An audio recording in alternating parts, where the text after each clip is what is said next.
several weeks just to let you know about the various board functions and what they do. And Allie, welcome to Thank Commissioner you. Ricard. I'm nervous. She's a little nervous. Allie is my right-hand woman. She is, her title is executive assistant, but really there's a lot more to her job.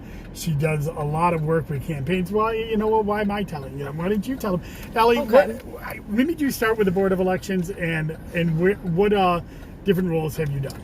I started in 2008. I was in registration. I was there for about 6.5 years. Then there was a retirement, and I went over to Election Inspector Department, which was pretty interesting. And then I was there for about 2 years. And then we had other retirements, and then I became your assistant. That's right. Mm-hmm. So you took over for Julie, who moved up to deputy. I actually took over for Julie in 2008 when they got the machines. Oh, right. So I've taken over twice for Julie. Taken over for Julie twice. So Yep. Julie was out in registration and then moved to the back to the machines. And then you took over for her again when she was my executive assistant and she moved up to deputy. Yep. So what do you do? Because there's a lot more, there's a lot that you do.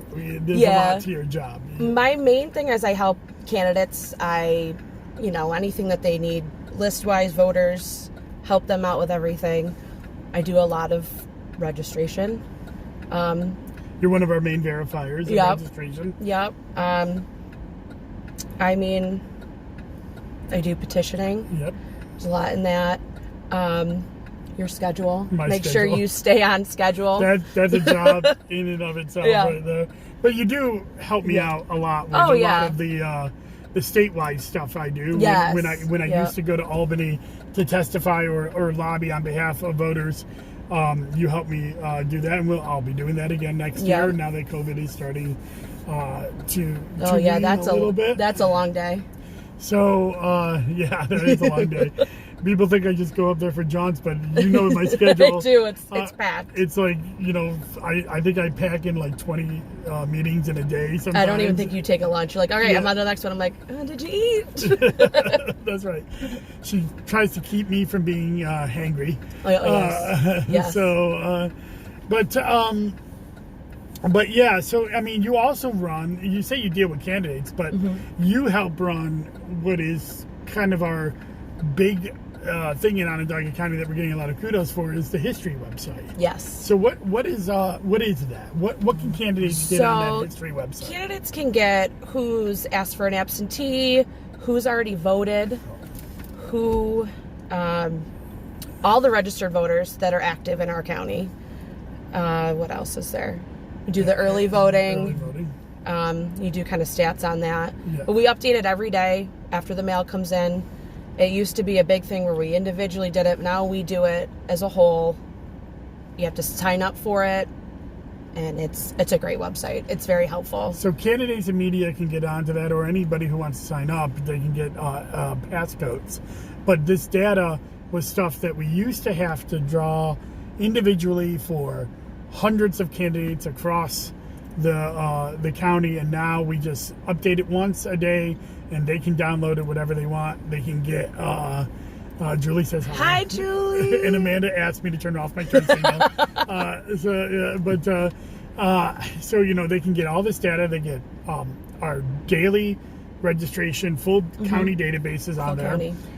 They can get their absentee ballots. Anybody who requested an absentee ballot, they can get that information on there. They can get anybody who voted early when we're running early voting, so they get the voter history because they've already voted, so why talk to them? They've already voted. Exactly. They can get the stats on early voting and the stats on absentees. I think that might be it. I think that we keep we always add stuff to it since we started in 2019, I think. Yep. We've added a lot to it. And it's going to be big for next year when we start having to do absentee ballots before Election Day. Yeah. That's going to be like early voting, where once they submit a ballot, they're done. So it's going to help campaigns save costs because then they don't have to talk to voters who have already voted. It's going to allow those voters to have a peace of mind because they're not going to get calls anymore. and I handle a lot of those calls. You got a lot of those calls. That's Yeah. why the campaign's talking to you and Yep. early vote. You know, Yep. and most of the campaigns, definitely all the campaigns on the Democratic side, but most of the campaigns on the Republican side have really, bought into this, and it saved us a ton of work hours. And you and Michelle Edinger, your counterpart, handle the uploads. Yeah, it's been a lifesaver for her and I, honestly, because it used to be a rush at 3:30 in the afternoon, making sure by 4:30 everybody had their reports. Now we can just put it up and it's there. So last year was a heck of a year, wasn't it?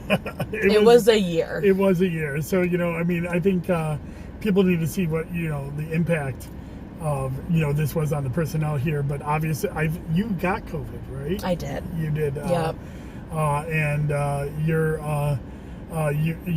Almost all of our staff got it. And when we shut down at the end of the year, when we had that outbreak, right in the middle of counting absentee ballots, what was it like? But you also have a young child at home, and a husband that he was working throughout most of the pandemic, or is it? He wasn't in the beginning, but then they got told they could go back, so he was working through it all. Yeah. So what was that like for you last year? What? It was how hard was it? It was really hard, especially for my family and my daughter. I mean, I barely saw her, unfortunately, but I knew there was a job that had to get done. I usually spoil her in December when it's all over, because it was rough on her. She cried a lot that I wasn't around, but we make it through. Yeah, so we had even though we had extra staff last year, there was still a lot of overtime, and we tried to get everything done. It's a blur now, but it went by so fast that I just don't even remember because I was here all the time. Right.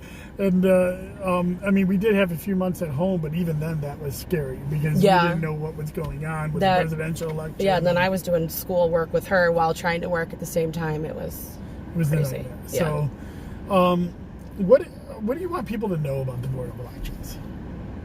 We don't work one day a year. Yeah. We work more than one day a year. We're actually busy all year round. And despite what people think, we do care that people want their right to vote. We do care. And that's what we try to put out there to people. And I think that kind of gets misconstrued sometimes. That we're not just working for a party. We're working for the voters. And that's what I really do want them to know, because it is a lot of work. And I believe that's on both sides. Oh, 100%. We all get it. We all get it. Yeah, while sometimes we have different ideologies, right? And obviously different candidates that we support, when we're in the office, it's about getting the voter the information so they can go out and cast their vote whatever way they want. Exactly. We don't care. When we're working, we don't care what party you are. You need help, we try to help you. Yeah. It doesn't matter. And we've helped on our side of the office. We've helped Republicans on the other side of the office. They've helped Democrats or non-enrolled. It's something that... So, what has been some of the biggest challenges, not just last year with COVID, obviously, that was the biggest challenge. But we've had a lot of changes with early voting, electronic poll books. What do you think are some of the biggest challenges that we have faced over the last few years? Oh, God. You would ask me that. Yeah, I would ask you. I told you not to give me anything surprise. I didn't think that would be a surprise. With early voting, it's been huge. It's been a learning curve, especially last year. Coming from 2019, we weren't expecting a huge, because we didn't know, and it was a huge turnout for early voting. We were like, oh, we don't need that many people, whatever, and it was huge. But I think it's been a lifesaver, because I feel like our election days themselves, we aren't, usually we don't get a break at all. There's been years we get a couple 15-minute breaks here and there because the phones are just so busy. I feel like that's actually helped. Yeah. It's still busy, but it's still busy, not as crazy where people can't get through or anything like that. It definitely relieves the stress of Election Day. Early voting and absentees last year were about 50% of the pool. So, imagine if all of them were on Election Day. And that's usually what it is, and it's crazy, but it's worked. I think it's been great. So, we got some changes coming up next year with absentee balloting. You had never worked in the absentee department, but you've helped out. I've never worked in the department, but I used to do the counting and the programming, because that old system was from like the 90s. You had to program everything. Right. We don't have that now. No, we don't have that anymore, thank God. But I've done the counting of them before, and I've started to learn the new system and kind of be a backup for those girls if they need it. Yeah, I mean, I think absentees is going to be all hands on deck next year. Yeah. Because if no-fault absentee passes and the new law about counting absentees before Election Day passes, we are looking at basically running 3 elections at the same time. Exactly. So I think it'll be interesting. It'll be a challenge, but it's one that we've always been up to. Oh, I thought of another thing that you do. You deal with the school districts and village elections a lot, right? Not so much the village as much. Julie and Candace do a lot of that, but I have helped with school districts. I helped them out this past year. Right. But we have done those. Those are little ones. In fire districts, we get the calls, hey, can you run us a list or a poll book, and get all that stuff done. And that is something that we're looking into with redistricting, is getting all those district lines into our system so we can redo all the election district lines to make it easier for them. Yeah. Those school districts, have almost all gone to our machines now. Yeah, right? and it's tough because they don't even know. We have to figure out where their district lines are. Yeah. And it's a lot, and they don't know. So then we kind of figure it out a little for them. So that's going to be a big project for us next year with redistricting. Yeah, it is, because we didn't have to deal with that 10 years ago with redistricting. No, but well, what else do you want people to know? I don't know. You don't know? Well, I know you're getting married. I am. I am. A child lady, gentleman, or whatever. No judgment, but she's off the market August 14th. Yep, 17 days. 17 days. I'm really honored that you asked me to officiate your wedding. Lindsay's going to have a problem with that. She might be watching. She might have a problem with that. So, but she's already had it planned. She's already had it planned. Oh, it's all planned. I am a minister. Lindsay, if you're feeling sick, I am a minister. I have married people before, so I'll be in the crowd. And I got a DJ too, though. Sorry. You got a DJ? I did. No, it's not. No, it's not that one. You got a DJ and a limo driver. No, Lindsay is watching. She is. So, well, I mean, we've gone through a lot together. You've been there as my assistant through 2019. Through, the early voting and Ubergate and then of course 2020. So it's always a challenge, but especially with you. Especially with me. Yeah. But we get. I think the office really has stuck together through. 100%. I think we have. Yeah. That's how we've always been, though, or at least we try to be.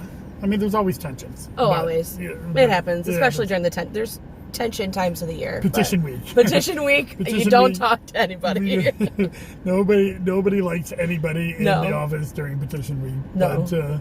But even then, it wasn't too bad. It wasn't too bad. It wasn't too bad this time. And you are the recording secretary for almost all of the hearings. Yep. And the 12-hour Marty Master Poll hearing. Thanks for that, Marty. That was... Well, that wasn't him. Well, it wasn't him, but but he was defending. But that was I was hungry all day. Let's just say that. And we all know how I get when I'm hungry. Long hearing.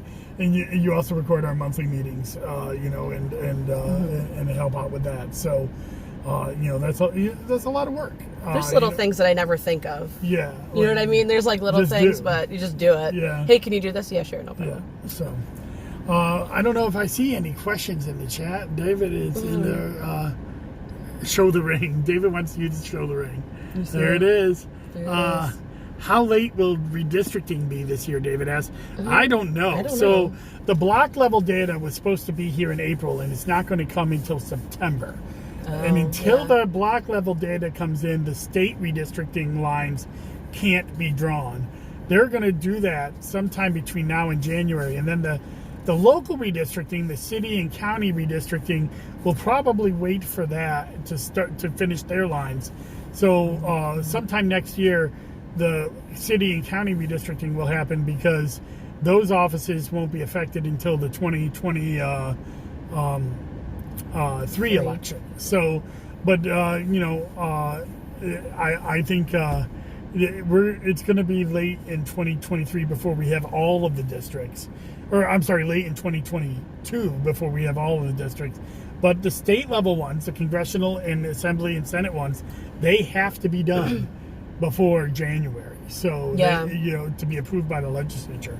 So they're on a time crunch. I remember that from last time because we were able to get some things done. So let's see if there's any other questions here. David is always our I know David. Man. I see him all the time on there. Can you talk about the upcoming public hearings at the BOEs? Yes. So Senator Myrie is coming on August 4th. He's the elections chair for the New York State Senate, and Senator May and Mannion are having a hearing on August 4th. I will not be testifying at that hearing, I don't believe, because they are focusing on voters. So go to the New York Senate election hearing website if you want to testify or give some testimony about what you want to see improved with BOEs, or testimony about what you think is going right or wrong with BOEs, the Board of Elections. Please go to that hearing. They want to hear from normal, regular people, or people they don't always hear from. They hear from me a lot. They know the number when I call. But I'll probably be testifying in September in a hearing in Albany that they plan to have for election administrators. But they will be coming to our office. Do you know this, by the way? No, I just found out. I didn't put it on your calendar. I don't know. No, they are coming to our office August 4th to tour our facility. Okay. So that's pretty cool. Yeah, at 3:30. So. Cool. I guess we better get ready for that, but we'll be ready. Was that next week? Yeah, next week. Oh, okay. So I'll be here. And we don't have a class during the time they're coming. Oh, okay, good. We'll set them up and show them the whole facility. So, cool. Can I talk about referendums to go to the ballot this year? We are getting some referendums on some towns. I know Town of Manlius has one. Some of the villages have referendums. I think there's Town of Geddes too. Yeah, Town of Geddes. All the referendums are due in our office August 2nd. So once I get all of those, I'll probably do a special commissioner in the car about referendums. Or when I do my Sunday seminar about what's on the fall ballot later in August. Which, by the way, I was supposed to do that this last weekend, but I postponed it because when I scheduled it, I didn't realize that we were going to get a new Supreme Court justice seat added to the schedule, and those won't be on the ballot officially until August 10th. So I'm waiting until August 15th to do my fall ballot preview, where I'll go over who's on the ballot where and everywhere. This week the caucuses ended, and some people declined. I guess we could get some in the mail today, but I think the mail's already come. So the mail already came, so we don't have any. We know all of the candidates except for Supreme Court Justice. Hopefully sometime. There are some substitutions. That's right. They have until Friday. So sometime early next week, we hope to have a candidate list, a tentative candidate list on our website of all the candidates for all the races at onvote.net.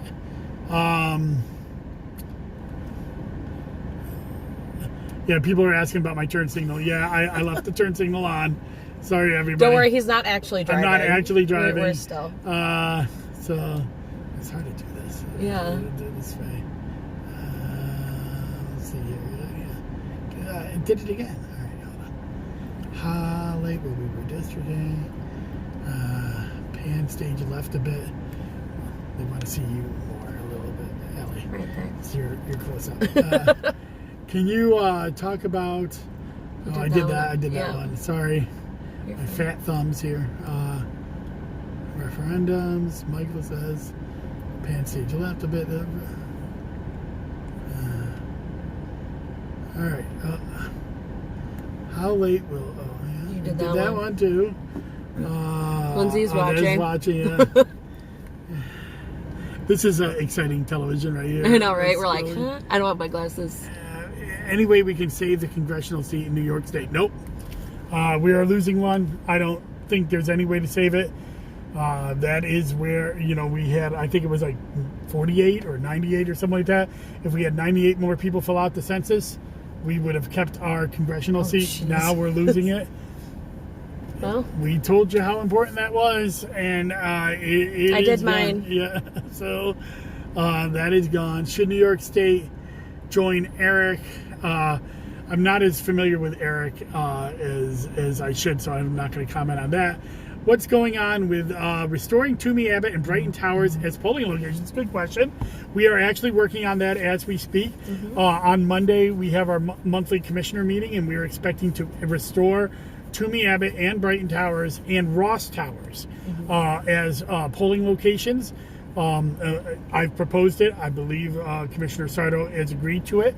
We're actually doing some work on that right now. We've sent leases to the places. Those were taken off during COVID. We got out of all senior homes and long-term care facilities. And we wanted to go back as soon as we can. We had to make a decision for the primary in March. And if you think back to what March was like this year, there was no way we could justify going into these senior facilities. So, but now for the general, we are planning on going back into those 3 facilities. Here is my caveat that I will always say. It really depends. We will plan on going back there, but October, November could be a different climate than it is now. So absentee ballots are still available for anybody who wants to request it. The portal is now up again. So if you want an absentee ballot, if you live in any senior facilities that we are not going back into, or the 3 that we are, but you want to make sure that you have a ballot, fill out the portal on the absentee ballot. You can go to the website or send in an application, and we will get you an absentee ballot so you can be sure to vote. Then this will be the last year you can do this, you could vote on election day as well and have those ballots supplanted. This will be the last time you can do that, because next year you won't be able to do that. So those are the 3 we're going back into this year. Most of the others we're probably not going back into at all. In fact, we're still prohibited to going into long-term care facilities to do absentee ballots in person. With them, we're still prohibited this year, so we can't do that this year. So those, that is, we're still hopeful to work with the communities to, deal with this. We're still in schools. We're still in a lot of these places that we're working with to try to keep it as COVID safe as possible, despite, yes, things are a little bit better right now, but, we see the Delta variant rising. We don't know how that's going to affect us at Board of Elections, so we're monitoring that, but that is our plan at this time, is to go into those 3 facilities. The other 17 that we got out of, we're probably not going back into, but most of them have either polling places across the street or in a very short distance. Toomey, Abbott had to go pretty far. Ross Towers had to go pretty far, and so did Brighton Towers. So we're really those were 3 on the top of our list. So yeah, I'm glad about those. Yeah. So we heard your complaints. We understood them. It was not a decision we wanted to do. We did the best we could up until the time. Now we're also gonna do some things to make it better for the people surrounding those areas to go vote at a place that they're more comfortable with or closer to them as well. So we have a whole fix that we're hopefully going to implement, and hopefully next time, this week, next time. Oh, and we will be having Kim just